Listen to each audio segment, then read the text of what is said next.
Well, the Middle East today is on the edge. What the world was worried about has happened. Israel has hit back Iran with multiple strikes involving 100 jets. Iran says that it now has the right to respond. With countries on the brink of a full-blown conflict, we must ask the question, what is needed for de-escalation and who will push for it? The US has said that it knew of the strikes and is on Israel's side, of course. Keir Starmer has appealed to Iran to not strike back. The Gulf is warning the world against it as well. So who will play peacemaker and where will this conflict go next? What is India's role in de-escalation are some of the things that we will discuss with our guest. Joining us on the show at this point in time is Mr. Alok Bansal, Director of India Foundation. Mr. Surinder Singh Lali, political commentator, also joins us on the program. Mr. Gautam Mukherjee, senior journalist, with us on the show as well. And last but by no means the least, Major General Rajan Kochar, defense expert, also joins us on the broadcast. In fact, I'm going to go to the big screen and try and explain to viewers as to what exactly happened and how this meticulous plan by Israel was articulated. As you know, that Israel is not an exact neighbor of Iran. It's about 1,500 kilometers away from the closest border of Israel, which is right here. A narrow country surrounded by the Arab world and of course most of them adversaries at this point in time. And this is of course a task which also perhaps must have given Iran some sort of a headway in understanding, because jets going all the way from Israel to Iran would have taken some time and some reconnaissance would have given that away. So these were the fighter jets, the F-35 ADIR fighter jet and the F-15L, the American Ramjets were used, and of course the F-16, the American Sufa airline defense jets, were also deployed to carry out those attacks in Iran just a few hours ago. And like I said, that the distance between these two countries is around 1,500 to 2,000 kilometers, a journey which of course is much faster when you are on a supersonic fighter jet. And these were some of the weapons, the missiles that were used to strike Iran, in which two of their soldiers also died. The Rampage long-range missile and the supersonic missile and the ROX S-2S missile were some of the ammunitions which were used by Israel to target Iran. And of course, some of the cities which were targeted was, of course, predominantly it was Tehran, the capital city, which of course bore the maximum brunt of this attack. There were other cities in and around Tehran that were of course further away beyond Tehran as well, that also saw missiles being struck. And the primary, in fact, agenda for the Israeli attack was to destabilize and target the military bases of Iran and the missile complexes of Iran, which, you know, Israel of course had made it very, very abundantly clear that it would be doing so. The first wave was of course Iran's radar and air defense facilities that obviously would make them handicapped when it came to any kind of a response or even an assessment or ascertaining who's going to attack them and when. The second and the third wave included Iran's missile and drone facilities. Remember folks, the drones have been used extensively by Iran. Some of these drones were also used very recently to target Benjamin Netanyahu. And 3 groups of 30 jets, 10 jets provided cover, and this is how this mission transpired. They kept it very low-key. Like I said, the Americans also knew as to what was to happen, and this was an attack which was highly manicured, highly articulated, and extremely well planned to make sure that the enemy does not get the upper edge. Mr. Bansal, I'll begin with you, sir. If you're there with us, Mr. Alok Bansal. Okay, Mr. Bansal, not. Yeah, Mr. Bansal, I'll begin with you, sir. This is obviously something that was expected on the cards, but the fact of the matter is, Israel could have done more than just strike their capabilities militarily. What Israel could have also done, as a soft way of making Iran realize that they should not be in fact indulging in this kind of a warfare, is to target their economy. target their oil rigs, target their other economic factors, which, the world also knows are abundantly responsible for the wealth that Iran has accumulated in the last few years? See, firstly, we need to be very clear that this particular attack was a restrained attack under serious pressure from United States, which did not want Israel to carry out these attacks, but attacks have been carried out. You generally don't carry out an attack and say that we have stopped now attacks. Both Iran's attack on Israel and Israel's attack on Iran, if you see, the good thing was that both the countries told that now we have finished with the attack. You generally don't say that if you are actually fighting somebody. The fact is that the United States has been wanting and has managed to prevail upon both the parties that the war should not get aggravated. US is facing an election. In fact, they would have wanted that Israeli retaliation should have been delayed after the election, but Israel has not listened to the United States as far as that is concerned, because the election in United States is going to be affected by what Israel does. Secondly, attacking oil installations in Persian Gulf was a double-edged sword that could have actually led to a bigger turmoil in Persian Gulf, which no country in the world would have preferred, because Iran has the capacity to block Persian Gulf, irrespective of what anybody else tries. So that's another issue. And of course, how successful was the strike or what has happened? Again, there are different versions, like Iranian attack on Israel, where the attacking side said they had achieved phenomenal success. The defending side said there was nothing. So similar situation we are seeing here also. 2 deaths of Iranian soldiers in this time. Last time there was one Palestinian who was killed in Israel. So basically both sides are catering to their domestic audience, and that is the purpose. Israel, I think the Prime Minister Netanyahu at this point of time is very keen that US elections goes the way he wants. That is, he wants Donald Trump to win. And I think as long as he keeps aggravating the conflict, it will make it difficult for President Biden and the Democrats to succeed. Because unlike the Republicans, the Democrat support base actually comes both sides, from the Jewish diaspora as well as from university students and Arab students who have been very vociferous demanding that US should support the Palestinian cause.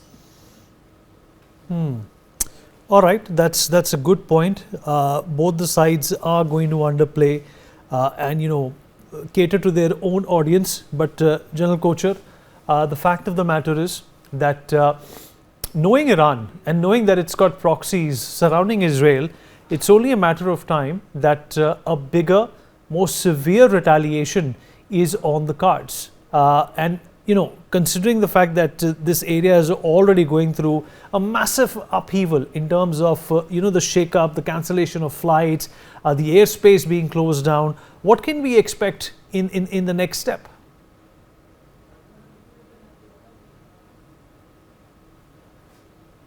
General Kocher, this is for you, sir. Yeah, okay. So, Vineet, so very interesting question you have posed to me. What is important to realize is that the intensity of the attack was low key. It was calibrated in a manner that harsh retaliation from Iran was not warranted, and those kind of signals are also emanating from Iran that I don't think there is going to be a retaliation to this effect, because basically it has been a tit for tat, because the destruction of the missile attacks on Israel by Iran was also not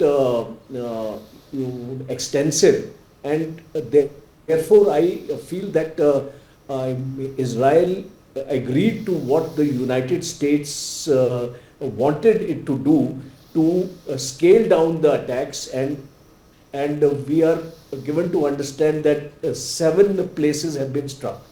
Now those kind of places, we also see that there have been no civil areas which have been addressed. They are all the military installations, missile bases, command and control and communication centers. radar and air defense centers. So I think as of now, this matter will rest here for some time, but let us not be drawn into a state of complacence, because yesterday only there is a news report that United States has deployed the theater high altitude area defense system, which is known as THAAD.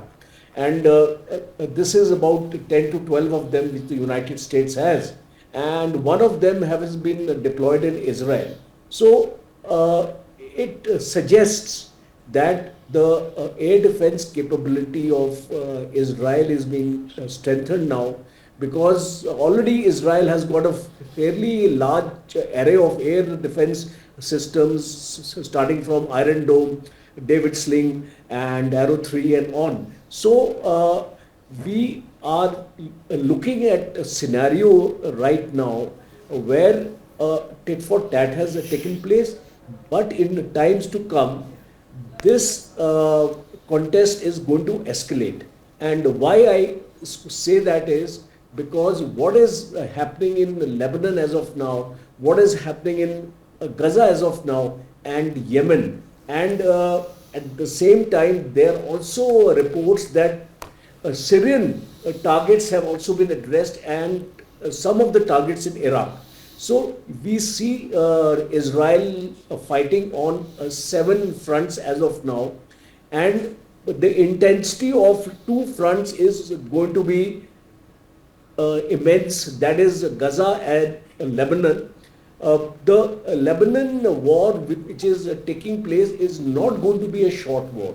So if we are talking of the elections in the United States, and we are thinking of a possibility of Kamala Harris coming in, and these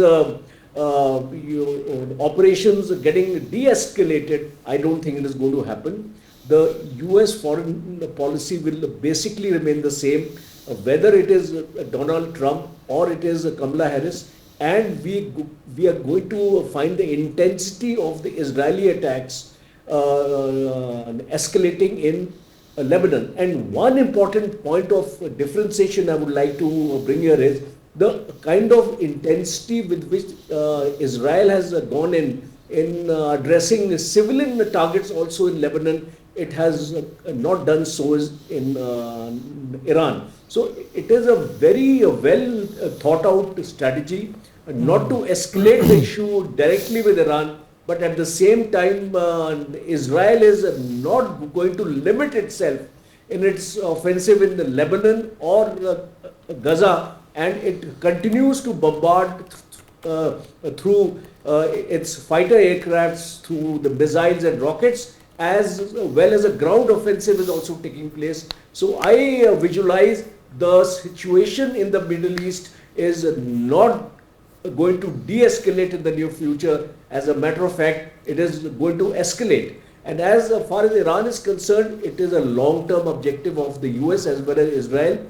Iran is going to be addressed because, so lastly, I would like to bring the nuclear dimension here, because today the uranium enrichment capability of Iran has almost gone to around 65% as per the intelligence reports. And it has the capability to make 3 to 4 warheads in a couple of days. So in the times to come, if this capability of Iran is not addressed, and Iran reaches 90% in which it can make an atom bomb at will, then the situation possibly for the US will go out of hand. So I think it's only a brief respite as far as this war is concerned. I feel that in about a year or two, Iran is going to be addressed in a much larger scale. Right. Gautam, your take on what's going on over here. Obviously, this is a part of that elaborate existentialist fight for Israel as well. You know, this is something that, unbeknownst to the world, they've been doing for decades now. But, in this age of social media and whatnot, it's become apparent that this is what Israel has been going through because of perhaps not directly Iran, but largely in the past because of its proxies, and now directly, with and against Iran. Yes, Vineet, what is happening for the first time in a very long time is an actual tit-for-tat war with Iran, between Iran and Israel. When Israel hits Lebanon or the Hezbollah or the Hamas or Syria, that is fairly common and has been going on for a long time, and it is by way of the proxies. Now, every time Iran is hit, it also vows to retaliate, and then Israel is bound to retaliate again. America is backing Israel to the hilt by way of armaments, by way of facilitation, and by way of diplomatic support. Now, is the end game a matter of disabling Iran's nuclear ambitions? If it is, then it is not likely to be easy if it is done from the outside in, because Iran has long anticipated it and has dug its nuclear facilities inside the mountain, and even very high capacity bombs on the outside will not destroy the facilities deep inside, though there is some talk of being able to bury them so that they are no further use. The people can't get in, can't get out, and that is one possibility. At the moment, America has persuaded Israel to try and limit the attack to basically their radar and their missile sites, which is very useful because both sides are mainly using missiles, and if Israel's missile throwing capacity is hampered, then it makes it more difficult for them to retaliate in the immediate future.